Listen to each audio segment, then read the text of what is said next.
Saludamos a todos los amados hermanos en el nombre del Señor, a todos los hermanos que nos escuchan o que están viéndonos. Bueno, el Señor conoce a sus hijos y los cuida, sabe quiénes son suyos, dice, en el sentido de familia, en el sentido de esa paternidad gloriosa de nuestro Dios. Así es que ánimo, hermanos, en este día, porque estamos verdaderamente en las manos del Señor, en las manos del Señor.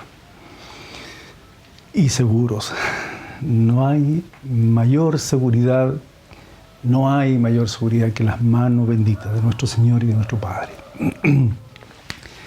Vamos a continuar en este día, como es esa palabra que aparece allí en Hechos, en el capítulo 17, en el Areópago ateniense, cuando Pablo habla allí a los epicúreos, a los estoicos, habla a la gente acerca de la salvación tan grande, ¿no? Acerca de este Dios no conocido. El Señor, por boca de Pablo, la verdad, el Señor habla a este pueblo y le dice justamente que Él prefija el orden de los tiempos y los límites de nuestra habitación. Y yo quisiera recalcar en esta mañana, al comenzar, dice, para que busquen a Dios. Para que busquen a Dios. Y eso es lo importante en el tiempo que estamos viviendo. Consideraremos la palabra del Señor una vez más, tomando como contexto, así lo hemos hecho, el libro de Eclesiastés. A propósito, dijimos desde el principio que es un libro escrito por un rey, un hombre que ya en sus últimos años tuvo toda la experiencia de haber estado en la posición mejor que puede tener un hombre de Dios, escogido, bendecido, instruido en todo, en toda la sabiduría del Señor, con todas las condiciones para hacerlo bien, Pero ya al final Él habla, Él predica, Él exhorta en este libro llamado Eclesiastés, ¿no? Justamente a propósito de eso, de cómo es estar en el tiempo del Señor y cómo también haber vivido a nuestra manera, haber vivido de acuerdo a la concupiscencia de nuestros ojos, haber vivido de acuerdo a lo que el mundo muestra, ese otro orden, el orden que al hombre le parece que es orden. Y él muestra justamente esto. Repite mucho, Salomón, el escritor, repite mucho esa expresión, todo es vanidad, vanidad de vanidades, dice el predicador, todo es vanidad. Y en esto, bueno, veíamos al principio allí en el capítulo 3, ¿no? Cuando habla de los tiempos, que todo tiene su tiempo, decía él. Al final, los últimos antónimos que coloca entre todos, dice en el verso 8, capítulo 3, versículo 8, dice, tiempo de guerra y tiempo de paz. Y luego, entonces dice, ¿qué provecho tiene el que trabaja? Y ahí sigue. Termina estos antónimos, por decir así, en tiempos, hablando de que hay tiempo de guerra y que hay tiempo de paz. Quiere decir eso, y en parte es lo que quisiera compartir. No es un estudio con detalle, porque no se puede en esta forma, este formato no se puede. Pero quisiera decirle que esto ha dado, no este párrafo nomás, sino que ha dado a muchas interrogantes en las personas, especialmente, bueno, en las personas no creyentes. Si Dios acepta la guerra, ¿no? Si Dios promueve la guerra. Y justamente una de las razones, una de las argumentos, ¿no?, que plantean para decir que Dios es un Dios incluso cruel, es mirar o leer los textos de lo que se conoce como el canon hebreo, el Antiguo Testamento, así se le llama, ¿no? Tiempo de guerra, tiempo de paz. En la lectura, aquí en Eclesiastés, aparte de ese versículo, quisiera que leyéramos otro pasaje ahí mismo, en Eclesiastés, en el capítulo 9. En el capítulo 9. Acerca de una sabiduría, dice Salomón, así dice, que a él le pareció una sabiduría destacada, grande, importante. Y dice en el capítulo 9, verso 13, dice, también vi esta sabiduría debajo del sol, la cual, dice, me parece grande. Dice que él veía una pequeña ciudad, dice Salomón, y pocos hombres en esa ciudad, en ella. Y viene contra esa ciudad pequeña un gran rey. La asedia y levanta contra ella, dice, grandes baluartes.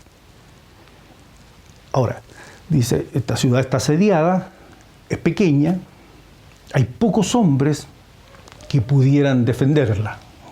Pero, él dice, se halla en esa ciudad un hombre pobre, más, dice, un hombre pobre pero sabio, el cual, dice, libra a la ciudad con su sabiduría. Y nadie se acordaba de aquel hombre pobre. No dice cómo lo hizo, simplemente dice que él lo vio, que él tiene ese testimonio, dice, ¿no?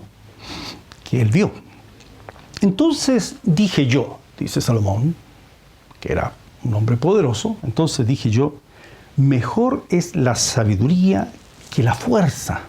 Mejor es la sabiduría que la fuerza.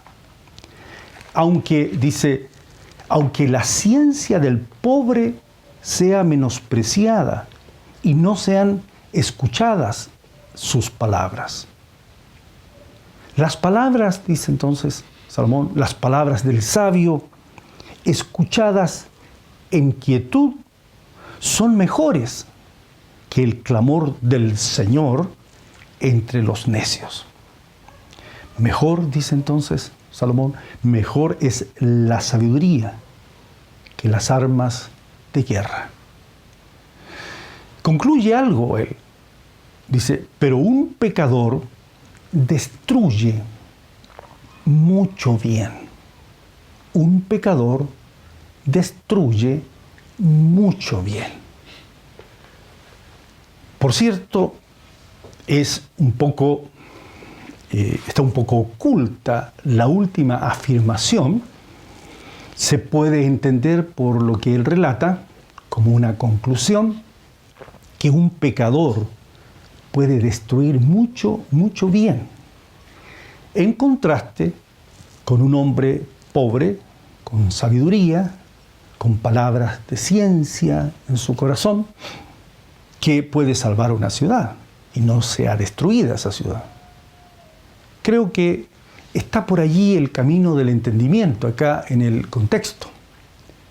Que Salomón se dio cuenta de que hay pecado, obviamente, entre los seres humanos, y lo que cita el contexto acá está también en el Nuevo Testamento.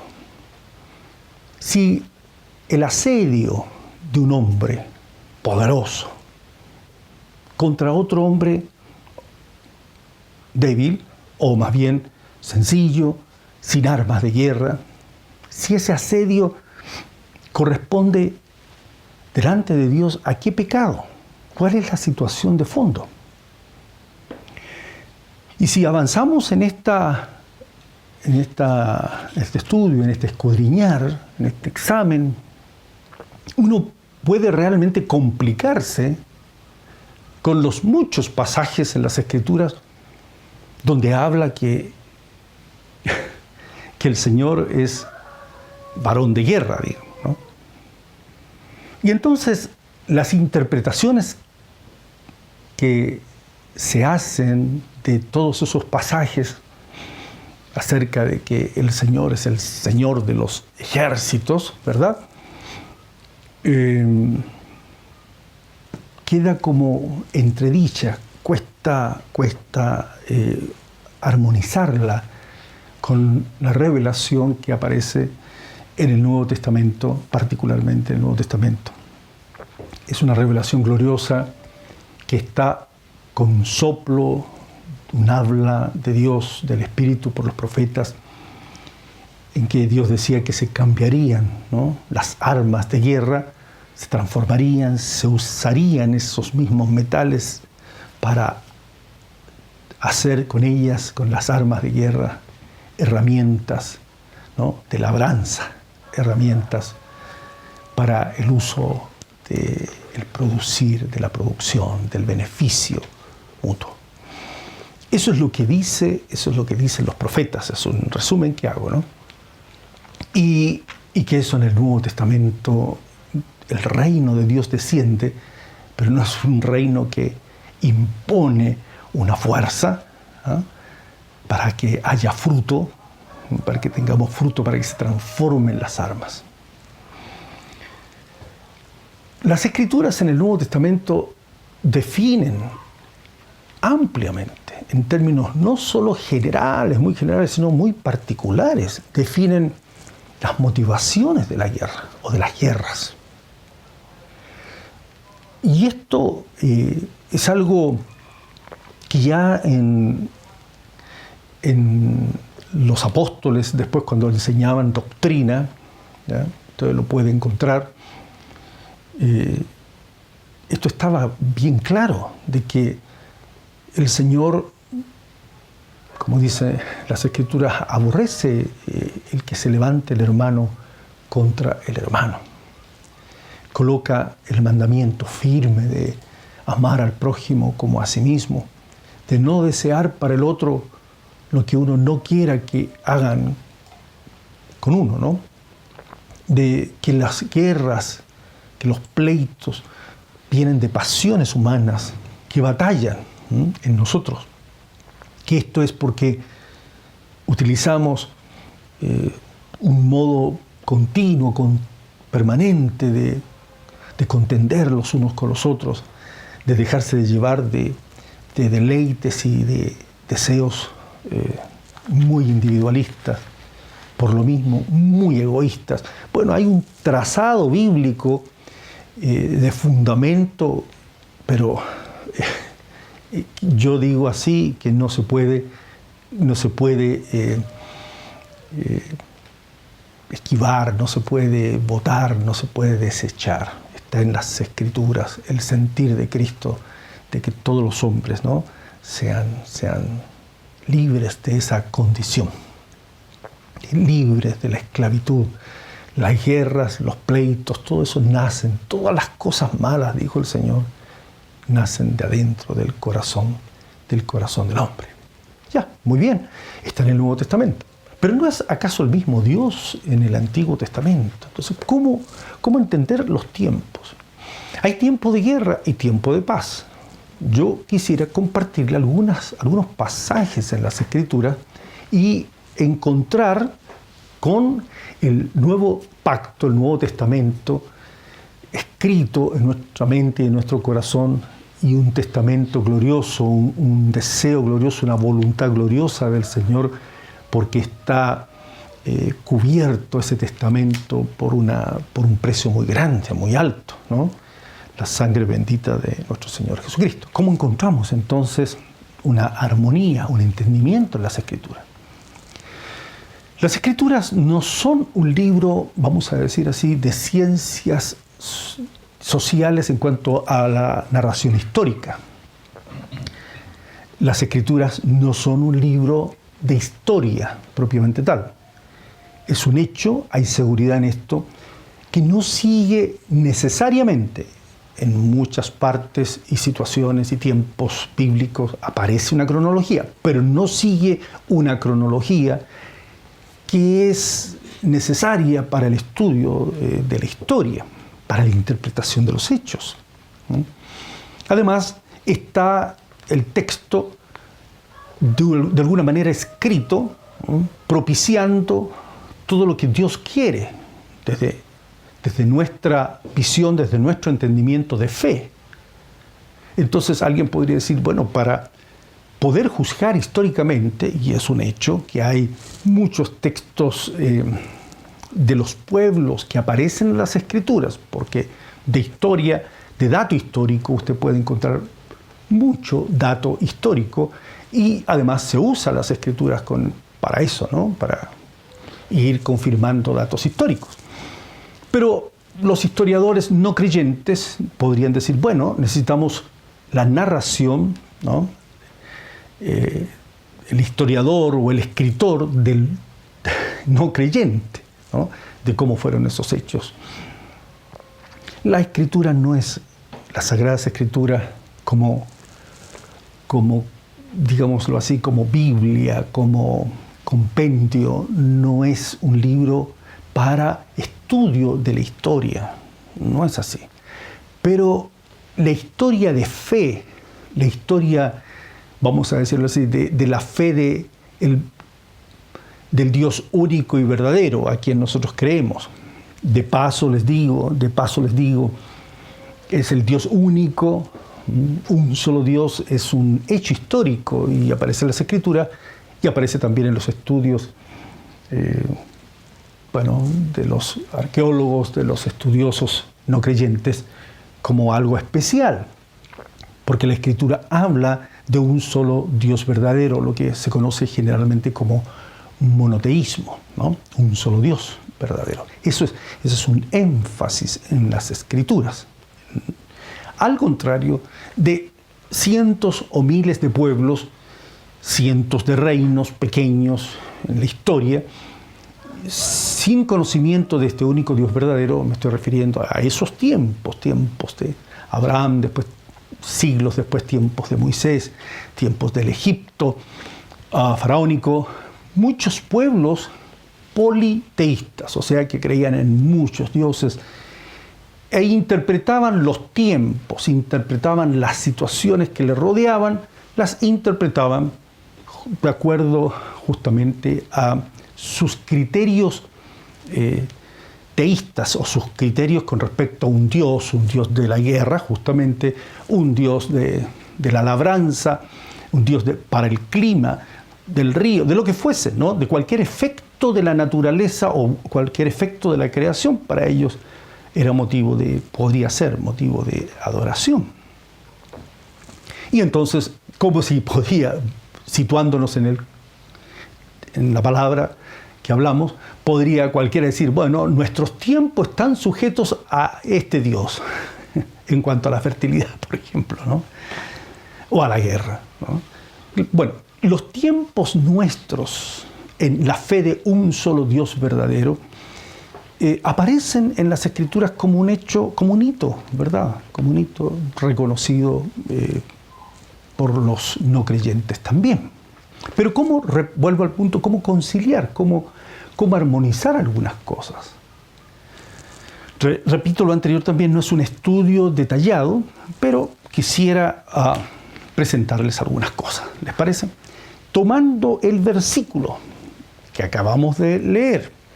¿Por qué tomo ese versículo? Porque ese versículo es como un eje principal. Es un eje. Cuando dice, mejor es la sabiduría que las armas de guerra. Pero un pecador destruye mucho bien.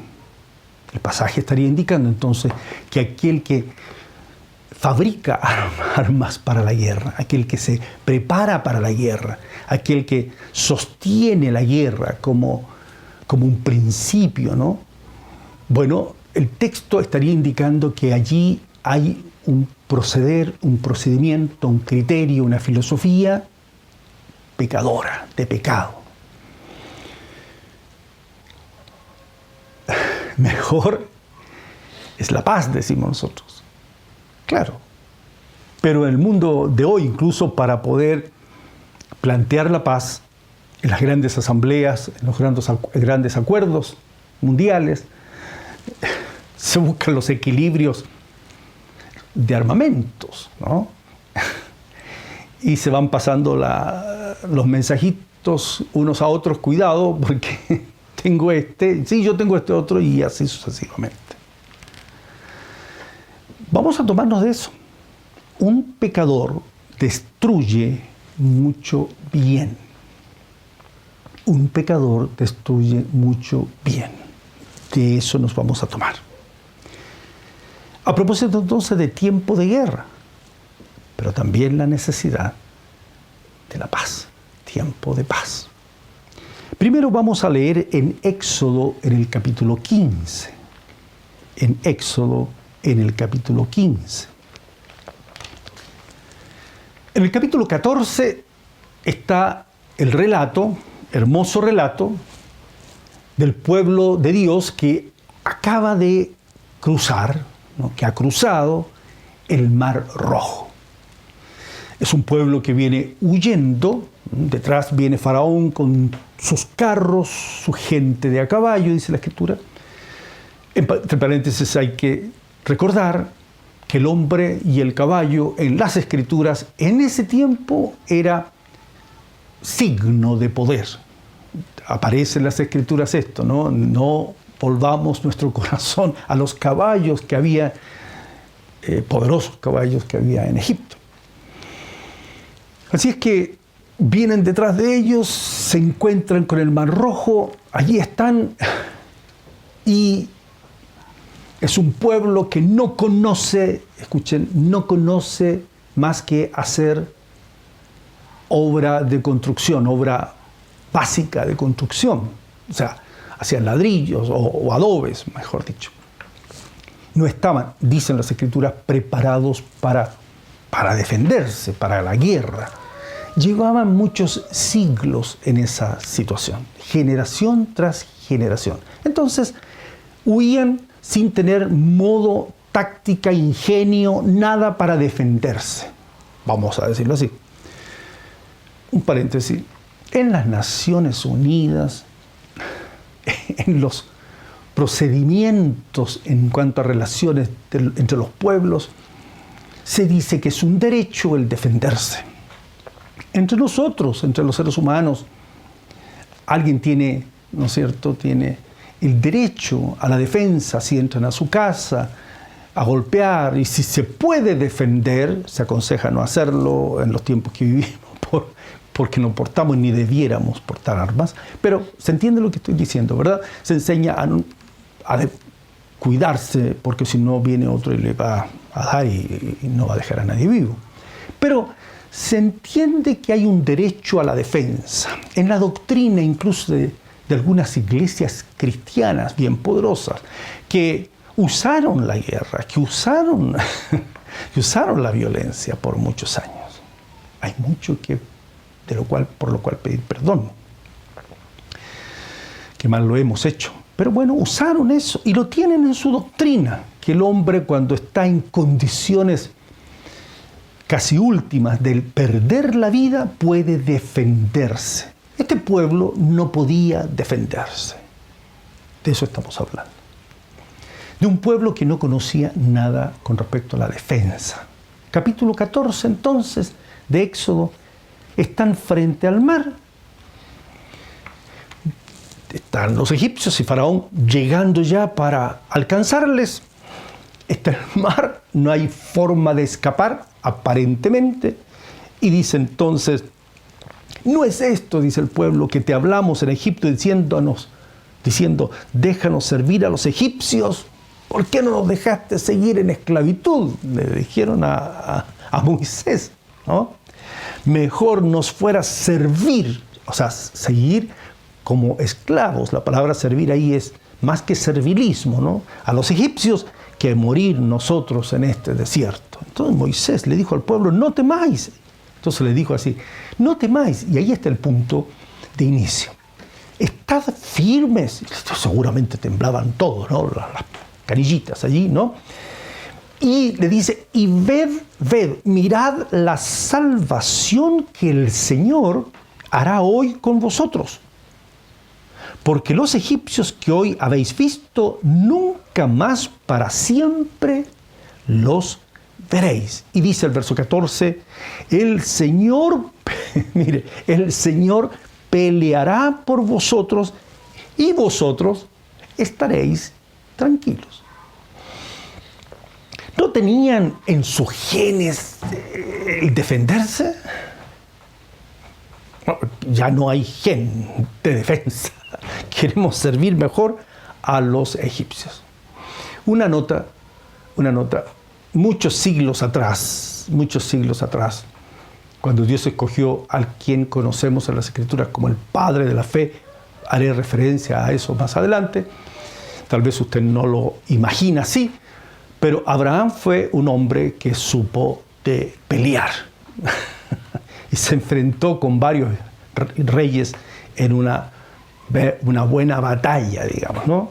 Pero no había ningún atisbo de gen de defensa en ellos y querían solamente ser esclavos. El Señor peleará por vosotros, y lo interesante, lo importante es ver la salvación que el Señor hará. Bueno, termina muy bien todo, dice el verso 30, capítulo 14 de Éxodo, verso 30, dice: así salvó el Señor aquel día a Israel de mano de los egipcios. Lo salvó.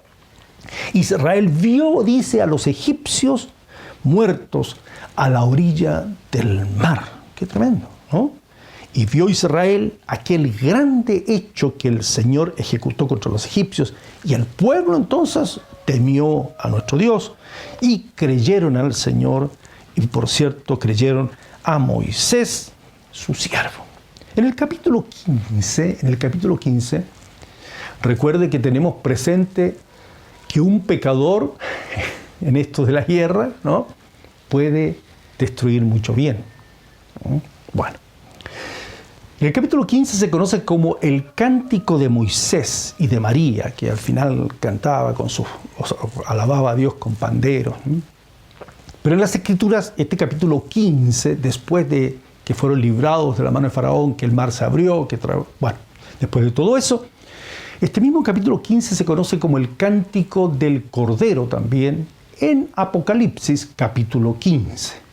Cántico de Moisés y Cántico del Cordero. Estoy haciendo un trazado en el nombre del Señor para entender que lo que estamos interpretando acá no es algo fuera de las Escrituras. Al contrario, hay una orientación y tengo presente, ¿no?, a qué pecado se refieren las Escrituras, ¿no?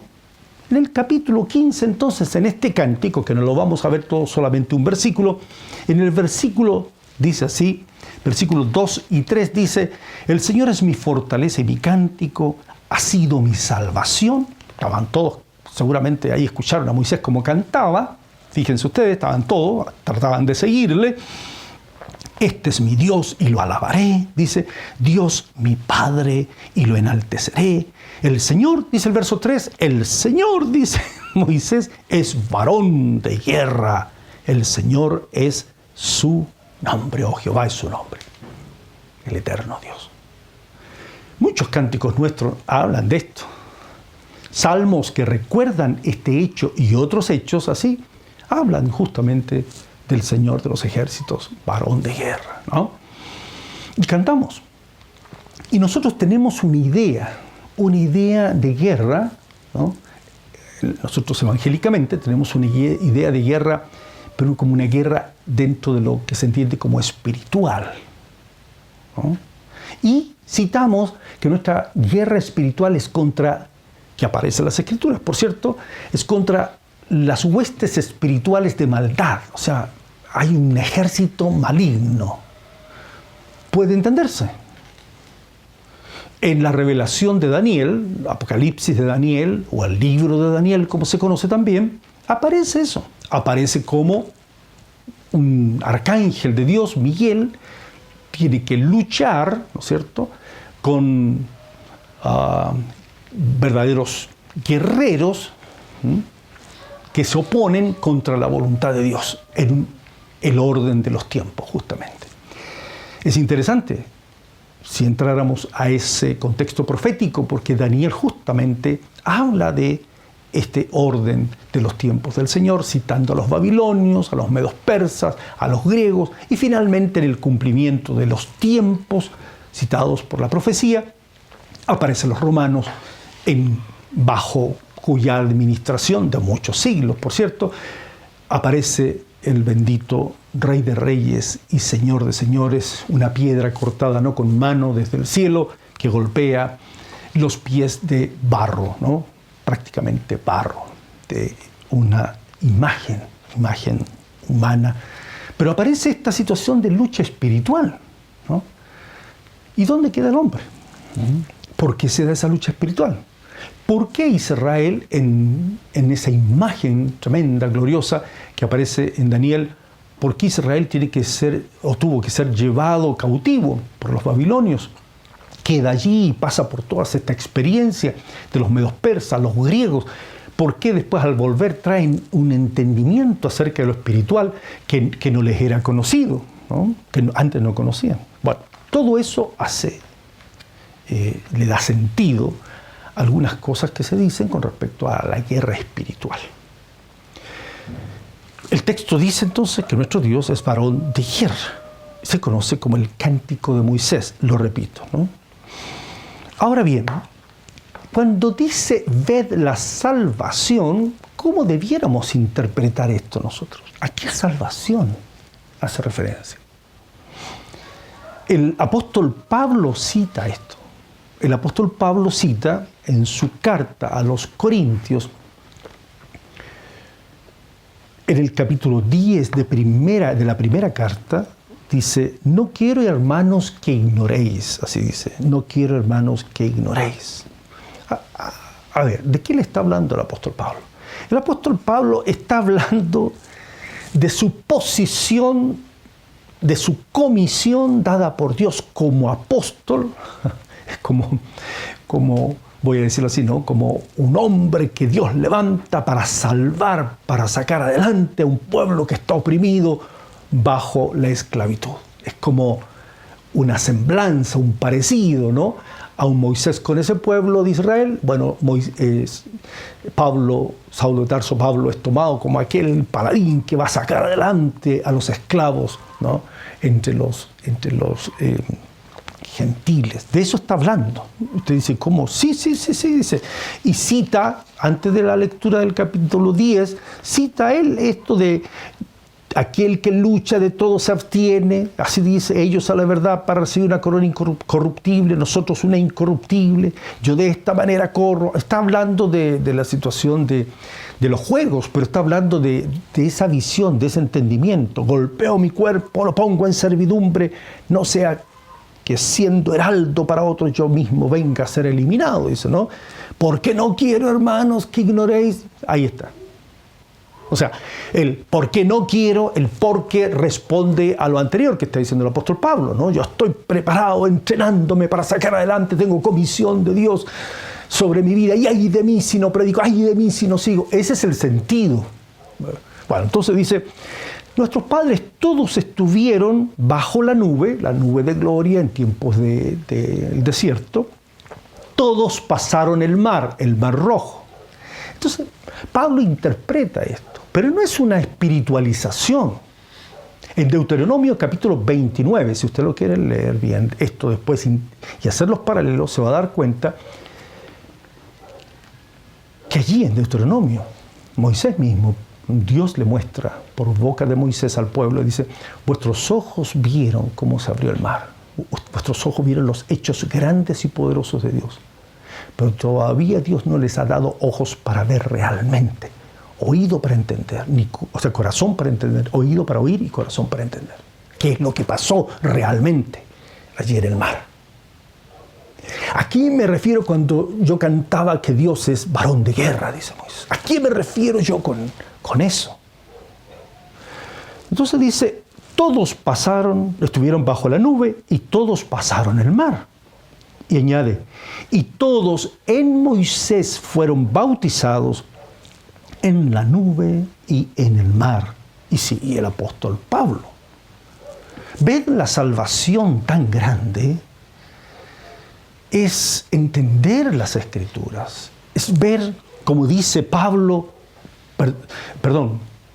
Pablo dice eso que acabamos de decir, ver la salvación en Cristo, y como dice Cristo el Señor, Moisés escribió de mí.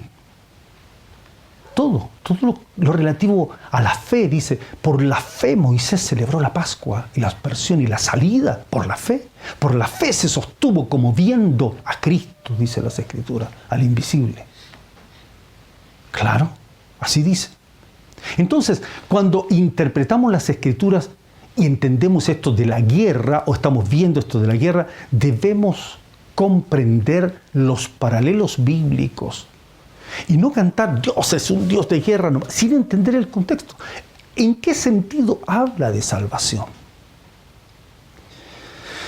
Bien, en Deuteronomio dice algo. En Deuteronomio capítulo 20, siguiendo este planteamiento que estoy haciéndoles, en Deuteronomio capítulo 20, cuando es dada la ley, cuando es entregada la palabra del Señor, Dios le dice, Deuteronomio es la palabra que el Señor da como por segunda vez, de allí el nombre, Deuteronomio, no, nomio es ley. Deutero es segunda ley, segunda vez que se da, segunda vez que se entrega. Antes de entrar a la tierra prometida, ¿no? En el capítulo 20 dice, cuando salgas a la guerra contra tus enemigos, estamos estudiando bien, mirando a qué se refiere con un pecador, ¿no? Que sostiene la guerra sin entender, sostiene armas de guerra, fabrica y se va a la guerra sin la sabiduría. Uno que se enseñorea de otro y así sucesivamente puede destruir mucho bien. ¿A qué pecado se refiere? Ese es el punto. Entonces dice el capítulo 20, cuando salgas a la guerra contra tus enemigos, si vieres caballos y carros, ahí están los caballos y carros, y un pueblo más grande que tú, lo primero que dice el Señor, anda y fabrica carros y caballos, o sea, compra caballos y fabrica carros, compra caballos, no dice eso. No tengas temor de ellos, porque el Señor tu Dios está contigo, el cual te sacó de tierra de Egipto. Primero, no tengas temor. Cuando os acerquéis para combatir, se pondrá en pie el sacerdote y hablará al pueblo. No tomen nota, hablará al pueblo y les dirá, oye Israel, vosotros os juntáis hoy en batalla contra vuestros enemigos. Mire lo que le dice, no desmaye vuestro corazón, no temáis, ni os azoréis, ni tampoco os desalentéis delante de ellos. Pues no tenemos armas, no tenemos carros, no tenemos caballos. No sé cómo usted mira al Israel de hoy, ¿no? Es segundo después de otro muy grande. Y añade, porque el Señor vuestro Dios va con vosotros para pelear por vosotros contra vuestros enemigos, para salvaros.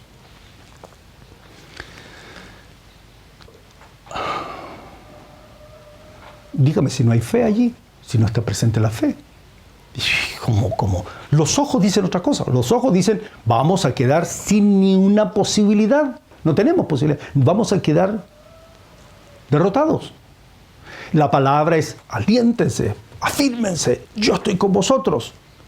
Los oficiales, eso tenía que decir los sacerdotes, y los oficiales hablarán al pueblo diciendo, ¿quién ha edificado casa nueva y no la ha estrenado? Vaya y vuélvase a su casa. Claro, mi casa, recién hice una casa y ahora voy a la guerra. Va a tener otra cosa en su corazón. ¿Ya? Otro la va a estrenar mi casa. Si he plantado una viña, si recién me he casado. Todas son situaciones en las cuales se desalienta el corazón y el corazón no está en la batalla. El corazón no tiene la palabra en su corazón. La palabra no estará en su corazón.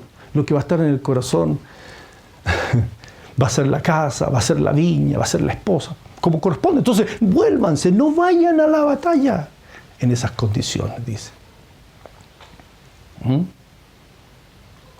¿Y qué hay que hacer? Entonces dice, al final dice el verso 8, y volverán los oficiales a hablar al pueblo y dirán, ¿quién es hombre medroso y pusilánime? ¿Hay entre ustedes alguien que está temblando, está tiritando, no se ha afirmado, no se ha fortalecido en Dios? Bueno, dice, vaya, vuélvase a su casa. Pero dice, no apoque el corazón de sus hermanos en el sentido de que deben creer. No apoque el corazón de sus hermanos como está apocado el corazón suyo. Y cuando los oficiales acaben de hablar al pueblo, entonces los capitanes del ejército tomarán el mando a la cabeza del pueblo. Cuando te acerques a una ciudad para combatirla, le intimarás la paz. Eso es lo primero. O sea, le dirás paz. Es como cuando el Señor mandó a sus apóstoles a los pueblos, a las casas, y dijo, paz a vosotros, el reino de los cielos se ha acercado. ¿Se fija? Sin ejércitos. Díganle paz, ¿no? Y si te abriere todo el pueblo que en ella fuere hallado, te será tributario, pero te servirá, estarán juntos. Eso es lo que dice. Si no hace paz contigo y emprendiere guerra contigo, entonces la sitiarás. No tengo arma, no tengo caballo, no tengo... no. Todos los ejemplos bíblicos aparece que Dios ponía su temor en los otros, etc. Es largo de hablar. Mucho se ha juzgado de Israel en eso, pero yo le voy a decir así, este pueblo sale de condiciones de esclavitud, no saben nada de guerra. Segundo, todos los pueblos se atacaban unos contra otros permanentemente y la geografía de los pueblos permanentemente cambiaba. Se lo aseguro. Eso dice la historia. No juzguen a Israel en ese sentido, porque todos los pueblos hacían exactamente lo mismo. Y hasta el día de hoy, si se puede, así se hace. El punto es interesante para nosotros, que no es un libro de historia, como decíamos, es cómo entender, cómo interpretar algunas cosas. El punto aquí es, no desanimes a tu hermano. Ese es, ¿no? No afectes a tu hermano. Dice, ¿y qué se hace con los pueblos cercanos que queden? Bueno, a esos pueblos cercanos, dice, no dejes a nadie, porque sus dioses, ¿no?, sus abominaciones que han hecho para sus dioses, harán que todo el pueblo peque. Entonces, de los cercanos no dejen a nadie con sus ideas equivocadas. Eso es lo que se hace hasta el día de hoy. Todos los pueblos hacen lo mismo, sean del oriente A, B, C, del occidente, sea lo que sea, y van imponiendo incluso hasta el día de hoy sus visiones de sus dioses. Eso es hasta el día de hoy, es cosa de leer hasta el día de hoy los libros. Cuando se cruza el Mar Rojo, mire, cuando se cruza el Mar Rojo, en Éxodo 32, no es el mar, cuando se cruza si bien digo, espérenme a ver, me parece que es el Jordán. Éxodo capítulo 32, vamos a leer versículos 4 y 5, dice, no es Éxodo, es Deuteronomio, pero un poquitito. El cruce del Jordán está hablando a propósito de esto, justamente, de no desanimar a los hermanos, de no afectarlos, ¿no?, justamente con esto de desalentarlos, porque dice que habían dos tribus, los de Gad y los de Rubén, por mano de Moisés, les habían permitido pasar el Mar Rojo y Moisés logró que ellos quedaran allí. Pero ellos tenían ganado, dice las Escrituras, tenían mucho ganado y tenían una pastura, una oportunidad muy grande de multiplicar su ganado, ¿no? Entonces ellos se quedaban, ¿no? Ellos se quedaban en esa parte que les convenía. Pero sus otros hermanos tenían la tarea de conquistar pueblos, conquistar su terreno. Entonces ellos dijeron, bueno, nosotros vamos a quedarnos aquí no más. Y el Señor, no encuentro en este momento la cita, pero por el tiempo. Entonces el Señor le dice, bueno, ¿cómo es esto? ¿Cómo es posible esto? ¿No? Ustedes están afectando, desalentando a sus propios hermanos y le dice el Señor, este es un pecado, y es un pecado grande, desalentar a sus hermanos y dejar solos a sus hermanos. Que era un pecado grande, que era algo que el Señor no podía aceptar de una tribu que tenía todas las posibilidades y que dejara a sus hermanos en condiciones desvalidas, sin fuerza, para poder conquistar a los otros pueblos. Bueno, yo quisiera seguir con esto la próxima semana, pero voy a darles un ejemplo que aparece en las Escrituras también acerca de cómo entender la fe en este contexto, cómo entenderlo, cómo darnos cuenta justamente de que no se trata de armarse, no se trata de tener fuerzas humanas, no se trata de enseñorearse contra el otro, aun cuando no sea creyente evangélico, que no es lo que Dios quiere. Nosotros no podemos, como hijos del Señor, propiciar estas cosas. No es lo que agrada al Señor, no es la voluntad del Señor. Al contrario, el Señor dijo que habrían guerras y rumores de guerras, que habrían pestes, hambres, pero el Señor le llamó a todo eso dolores, no le llamó cosas buenas. Cuando se cita en Apocalipsis que el Cordero peleará, así dice, y que con sus santos y los vencerá, justamente no hace referencia a armas de guerra.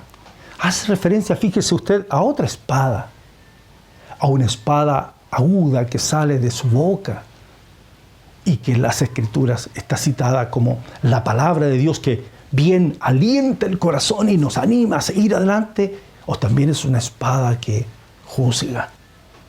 Se refiere a la palabra de Dios para animar, para sacar adelante a sus hermanos. En el ejemplo que le citaba yo de Abraham en ese tiempo, fíjese usted allí en el capítulo 13 de Génesis, ¿no?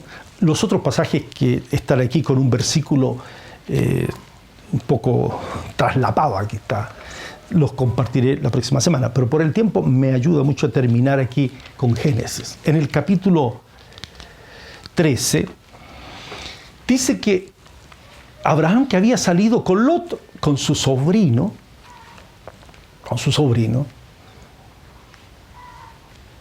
les había ido muy bien y habían tenido muy buenas ganancias en términos de ganado. Abraham, es un hecho, dice las Escrituras, que era un hombre de grandes riquezas. Lot también, y los pastores de uno con los pastores de otro se peleaban. Entonces, no es bueno esto, ¿no? No es bueno esto. Las peleas, las guerras, los problemas justamente vienen por estos intereses, ¿no? Cuando uno impone intereses económicos. Abraham dice, no es bueno, no. Toda la tierra está delante de ti, ¿es así o no? Sí, dice Lot, muy bien, escoge la tierra, pero no vamos a pelear. Lot era su sobrino. Su hermano había muerto, dice la Escritura, ¿no? Nacor. Y Abraham prohijó a Lot. Y Lot estaba creciendo, fortaleciéndose económicamente. Ya, ahí está la tierra, escoge. Muchos sentimientos en el corazón de Abraham, seguro. Y dice la Escritura que Lot escogió lo mejor del valle, lo mejor, la mejor tierra. Y el Señor, para abreviar ahí, el Señor le dice a Abraham, calma, no te preocupes, yo a ti te daré toda la tierra. Allí es cuando el Señor le fija límite, le dice todo. Bueno, aconteció en el capítulo 14, eso pasa en el capítulo 13, esas disputas, esas peleas entre los ¿cómo se llaman? Los pastores de ambos la situación económica. En el capítulo 14 habla de varios reyes, dice, ¿no? En los días de nombres difíciles. Amrafel, rey de Sinar, Arioc, así, ¿no? Kedorlaomer, Tidal, bueno, así, ¿no? Estos reyes se unieron, hicieron guerra contra otros reyes. Y estaban los reyes de Sodoma, así dice. ¿Se acuerda de Sodoma en la Escritura? Sodoma y Gomorra. Bueno, ambos tenían, Sodoma tenía un rey y Gomorra tenía otro rey.